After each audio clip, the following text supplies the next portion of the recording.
প্রায় বেশিরভাগ রাজনৈতিক দলই ইনক্লুডিং আমরা সহ এই বক্তব্যটি বলেছে যে আওয়ামী লীগ নিষিদ্ধের প্রশ্নে মোটামুটি আমরা সকলেই একমত।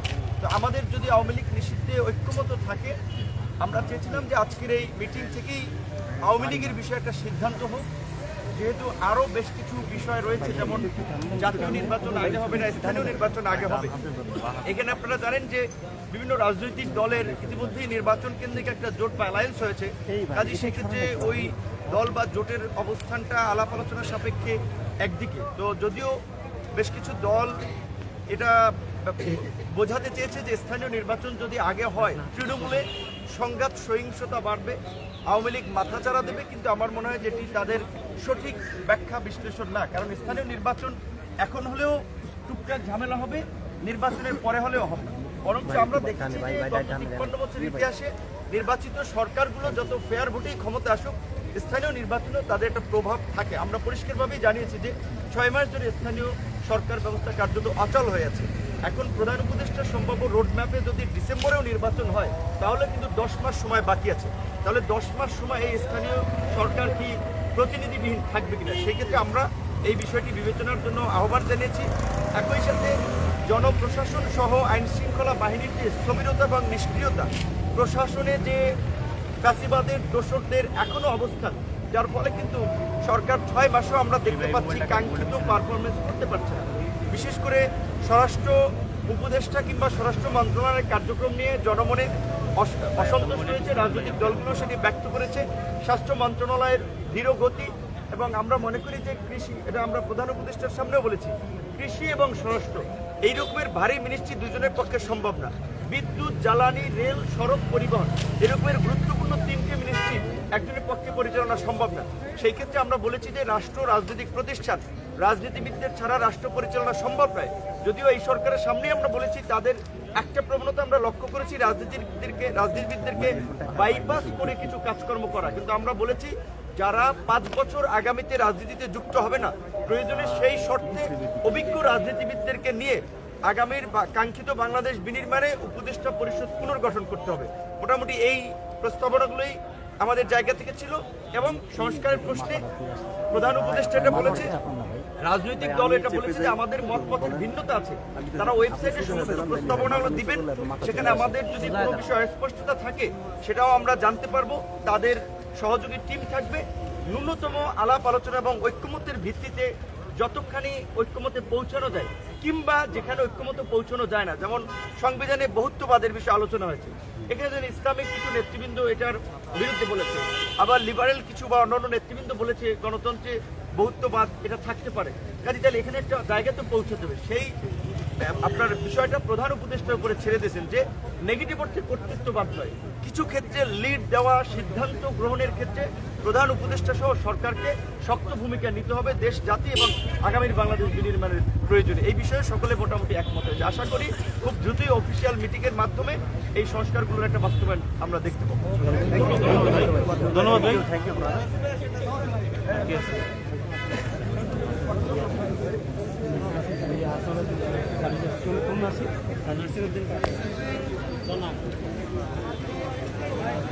ভাই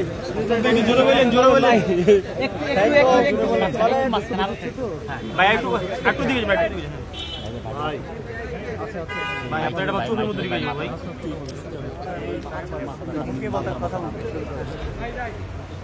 কথা বলবেন ভাই, জুড়ে বললেন।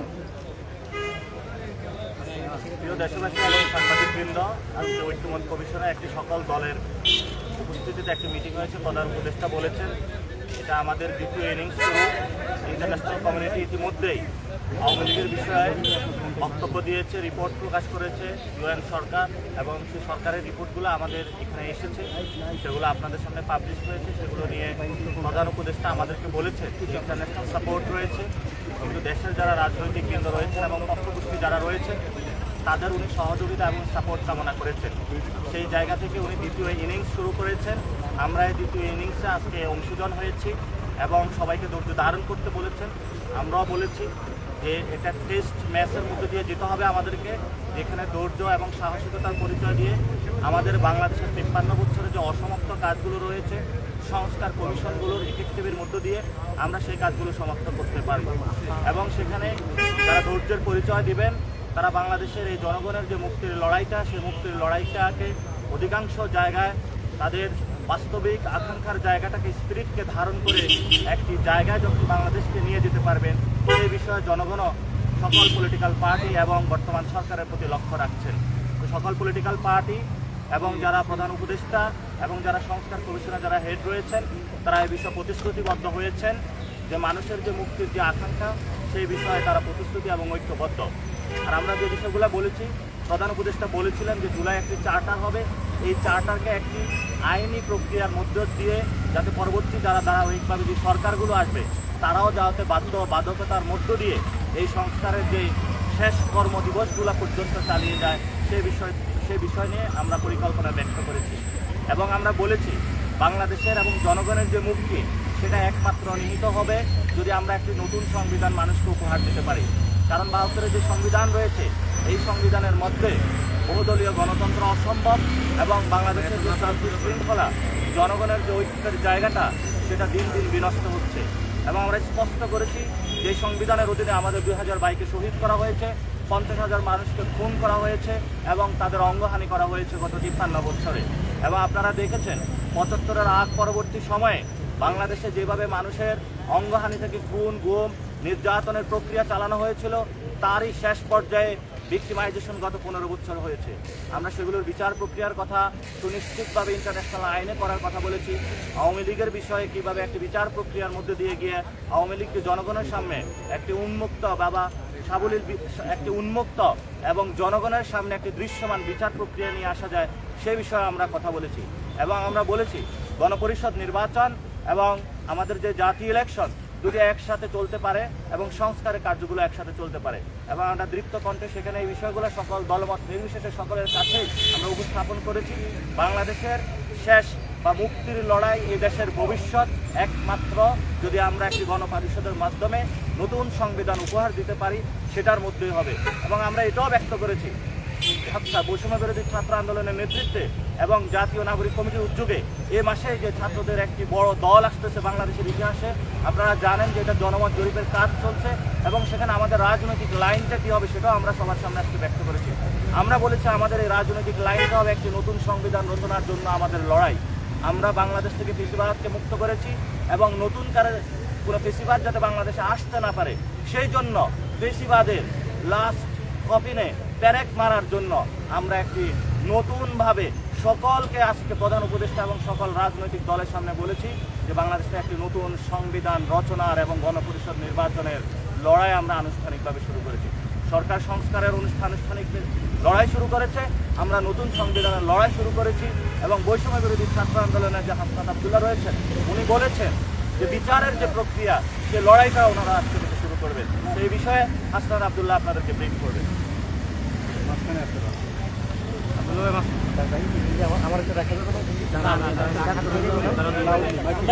আমাদের জায়গা থেকে বৈষম্য ছাত্র আন্দোলনের জায়গা থেকে আমরা একটি বিষয় স্পষ্ট করেছি যে নৌকা ডুবে গিয়েছে সেটি আর বাংলাদেশ আর কখনোই ভাসবে না। আওয়ামী লীগ এটার চ্যাপ্টার এন্ড, অর্থাৎ 5 আগস্ট ছাত্র নাগরিক সিদ্ধান্ত দিয়ে দিয়েছে যে আওয়ামী লীগ বাংলাদেশ পরবর্তী বাংলাদেশ একটি অপ্রাসঙ্গিক।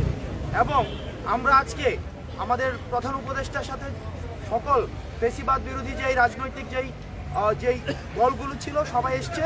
আমরা সবার মতামতের ভিত্তিতে আমরা সবাই একটা জায়গায় একমতে পৌঁছেছি যে পরবর্তী বাংলাদেশে আওয়ামী লীগ হচ্ছে একটি অপ্রাসঙ্গিক। এবং আপনারা দেখেছেন যে বিভিন্ন সময় বিভিন্ন দল যেভাবে মানুষ থেকে হারিয়ে যায়, যেভাবে অপ্রাসঙ্গিক হয়ে যায়, ঠিক একইভাবে আওয়ামী লীগও ঠিক সেভাবে অপ্রাসঙ্গিক হয়েছে। এখন আমরা আহ্বান জানিয়েছি যেন সরকার উদ্যোগ নিয়ে আইনি প্রক্রিয়ায় যেন আওয়ামী লীগকে নিষিদ্ধ করে এবং পরবর্তী কোনো প্রক্রিয়ায় যেন রাজনৈতিকভাবে কোনোভাবেই যেন আওয়ামী লীগ ফাংশনাল না হতে পারে সেই বিষয়টি আমরা সেখানে প্রস্তাব দিয়েছি।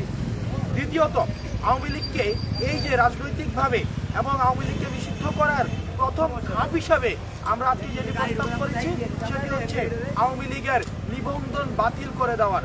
আওয়ামী লীগের নিবন্ধন বাতিল করার মধ্য দিয়ে আওয়ামী লীগকে পলিটিক্যালি ডিসফাংশনাল করা, যেটি আমরা 5ই আগস্ট ছাত্র নাগরিক যেটির হচ্ছে জনরায়ের মধ্য দিয়ে সিদ্ধান্ত নিয়েছে, সেটির হবে ইনস্টিটিউশনাল রায়। এবং আজকে আমরা এই বিষয়টিতে আমরা মোটা দাগে সকল রাজনৈতিক দলকে আমরা একমত ঐক্যমত্যের জায়গায় পেয়েছি এবং আমরা আশাবাদী যে রাজনৈতিক যেই শুদ্ধাচার বা সদাচারের যে সংস্কৃতিটি শুরু হয়েছে আমাদের 24 পরবর্তী বাংলাদেশে সেটা অব্যাহত থাকবে। আমরা এটি বারবার করে বলছি, আমাদের বেশিরভাগ বিরোধী ক্রিয়াশীল যে রাজনৈতিক দলগুলো রয়েছে আমাদের নিজেদের মধ্যে পলিসি নিয়ে আমাদের ডিসকাশন থাকতে পারে, আর্গুমেন্ট থাকতে পারে, আমাদের ডিবেট থাকতে পারে, সেগুলোর সমাধান রাজপথে হবে, সেগুলোর সমাধান সংসদে হবে। কিন্তু আওয়ামী লীগ যে ধরনের ফেসিবাদী যেই ধরনের রাষ্ট্র কাঠামো তৈরি করেছে, যেই ধরনের রাজনৈতিক দলগুলোর মধ্যে যে ধরনের অপশাসনের যেই চর্চা অব্যাহত রেখেছিল, সেটিকে আমরা আর বাংলাদেশে ফেরত আনতে চাইনি। আজকে আমরা দেখেছি যে যতগুলো রাজনৈতিক দল আজকে সংলাপে অংশগ্রহণ করেছে, ঐক্যমত্যের কমিশনে অংশগ্রহণ করেছে, আমরা সবার মধ্যে একটা ইতিবাচক একটা দৃশ্যমান একটা ইতিবাচক ভাবনা আমরা দেখেছি। রাজনৈতিক দলগুলোর কাছে আমাদের আহ্বান থাকবে, আমরা সেখানেও এটি বলেছি, তারা যেন উদ্যোগ নিয়ে এই চর্চাটি, এই সংস্কৃতিটি যেন অব্যাহত রাখে। কারণ এই প্রজন্মের কাছে এটি হচ্ছে তাদের দায়ভার। কারণ রাজনৈতিক দলগুলো যদি তাদের এই নতুন প্রজন্মের কাছে এই কমিটমেন্টে ব্যর্থ হয়, তাহলে আমাদের পরবর্তী রাজনৈতিক যে ভবিষ্যৎ সেটি হচ্ছে অন্ধকারে যাবে। এবং সেই জায়গা থেকে আমরা তাদের কাছে আহ্বান জানিয়েছি, ছাত্র নাগরিক যে আমরা উদ্যোগটি নিয়েছিলাম জুলাই প্রক্লেমেশনের, সেটিকে যেন এই রাজনৈতিক দলগুলো ঐক্যমত্যের ভিত্তিতে এবং প্রধান উপদেষ্টার উদ্যোগে সেটিকে যেন আমরা ইনস্টিটিউশনাল করতে পারি। এবং আমাদের কাছে আজকে মনে হয়েছে সেটির একটি এক্সটেন্ডেড ভার্সন, সেটি হচ্ছে যে জুলাই চার্টার। আমরা জুলাই চার্টার এবং হচ্ছে জুলাই প্রক্লেমেশন সেটি আমরা দ্রুততম সময়ের মধ্যে আমরা দৃশ্যমান দেখতে চাই। এবং সর্বশেষে আমরা এই বিষয়টি সেখানে আমরা একমতে পৌঁছেছি যে আওয়ামী লীগ পরবর্তী বাংলাদেশ অপ্রাসঙ্গিক। নিষিদ্ধের ব্যাপারে না নিবন্ধন বাতিলের ব্যাপারে একমত কথা বলছেন? নিষিদ্ধের প্রথম ধাপটা হলো নিষিদ্ধের প্রথম ধাপ। সব দলই আজকে একমত হয়েছে যে আপনাদের নিবন্ধন আচ্ছা, আমরা আমাদের জায়গা থেকে কিছু বিষয় স্পষ্ট জানিয়েছি এবং এটা পুরো বাংলাদেশের জন্যই। প্রথম একটি কথা আমাদের জায়গা থেকে আমরা এটা বলে এসেছি যে ছাত্রদের নেতৃত্বে ছাত্র জনতার এই যে একটা অভ্যুত্থান হয়েছে, এই অভ্যুত্থানে এই তরুণ প্রজন্ম তাদের জায়গা থেকে সামনে সারিতে নেতৃত্ব দিয়ে একটা দায়িত্ব পালন করেছে। এখন আমাদের যারা বাংলাদেশের রাজনৈতিক অঙ্গন থেকে রাজনৈতিক দলের যারা অগ্রজবৃন্দ রয়েছেন, তাদের সবচেয়ে বড় দায়বদ্ধতা হচ্ছে ঐক্যবদ্ধভাবে যে আওয়ামী লীগ বাংলাদেশে 5 আগস্ট অপ্রাসঙ্গিক হয়েছে, যে আওয়ামী লীগ ছাত্রলীগ যুবলীগ এই নামগুলোকে ব্যবহার করে এই সন্ত্রাসী কর্মকাণ্ড এবং গণহত্যা হয়েছে, তাদের বিরুদ্ধে এখন ঐক্যবদ্ধভাবে আমাদের যে প্রতিক্রিয়া সেটি দেখাতে হবে, এই নিষিদ্ধের প্রক্রিয়া যেতে হবে। এক্ষেত্রে তারা যদি তাদের নেতৃত্ব না দিতে পারে, এই দায়বদ্ধতা এই তরুণ প্রজন্মের কাছে তাদেরকে আগামী পুরো যে সামনের দিনগুলো রয়েছে, যুগের পর যুগ এই দায়বদ্ধতা তাদেরকে বহন করতে হবে। এবং আমরা আমাদের জায়গা থেকে আরেকটা জিনিস স্পষ্ট করে বলেছি, আমরা দেখতে পাচ্ছি পুরো বাংলাদেশে যখন অপারেশন ডেভিল হান্ট হচ্ছে, কিংবা যারা আমাদের শহীদ ভাইরা রয়েছেন, আহতরা রয়েছেন, তাদের মামলার সাপেক্ষে যে বিভিন্ন গ্রেপ্তার হচ্ছে, বিভিন্ন বিচারিক প্রক্রিয়া হচ্ছে, এই জায়গায় বিভিন্ন রেফারেন্সে যেখানে বাংলাদেশের বর্তমানের ফ্যাসিস্ট বিরোধী আন্দোলনে ছিল, কিন্তু বিভিন্ন রাজনৈতিক দলের যারা পোস্টেড তারা বিভিন্নভাবে প্রত্যক্ষ পরোক্ষভাবে রেফারেন্স করছে। এই রেফারেন্সের মাধ্যমে বিভিন্ন বিচারকও হয় তারা ফ্যাসিস্টের দোষর ছিল কিংবা বর্তমানে বিভিন্নভাবে প্রভাবিত হচ্ছে হয়ে রায় দিয়ে এই বিভিন্ন সন্ত্রাসী যারা হামলার সাথে জড়িত ছিল তাদেরকে বিভিন্নভাবে জামিন দেওয়ার ব্যবস্থা করছে, তাদেরকে বিভিন্নভাবে আশ্রয় দিচ্ছে। এই কাজগুলো যদি করা হয় তাহলে সবচেয়ে বড় যে সমস্যাটি, এই যে বিচারিক প্রক্রিয়া এটা বাধাগ্রস্ত হচ্ছে এবং এই মানুষগুলো খুব দ্রুত সময়ের মধ্যে পুনর্বাসিত হয়ে আজকে যারা ফ্যাসিস্ট বিরোধী আন্দোলন করেছে, আজকে ওই রুমে যারা একসাথে বসেছে তাদের উপরে আবার হামলা করবে, হয় তাদেরকে অথবা তাদের যারা নেতাকর্মী। আমাদের বাংলাদেশে একটা ট্রেডিশন হচ্ছে নেতারা খুনি হাসিনার মতো খুব দ্রুত সেফ এক্সিটটা পেয়ে যায়, কিন্তু এই যে বাংলাদেশে এই অভ্যুত্থানে রাজপথে এমন যারা আন্দোলনে ছিল, আপনারা সহ এই ছাত্র জনতা, তাদেরকে কিন্তু ওই খুনি হাসিনা এবং তার দোষরা ছাড়বে না। সেই জায়গায় আমরা প্রত্যক্ষ এবং পরোক্ষ কোনো ধরনের নেগোসিয়েশনের চিহ্ন দেখতে চাই না।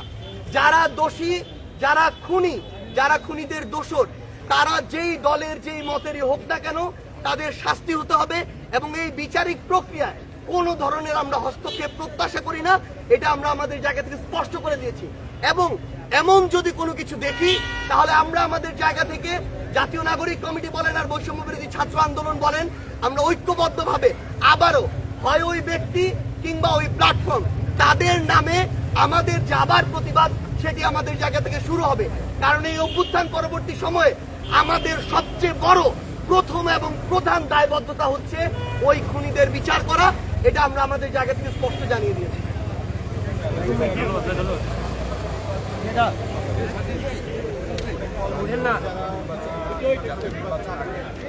আমরা এই বিষয়ে কথা বলেছিলাম, আজকে অনেক দলের স্থানীয় সরকার বিষয়ে কথা বলেছে।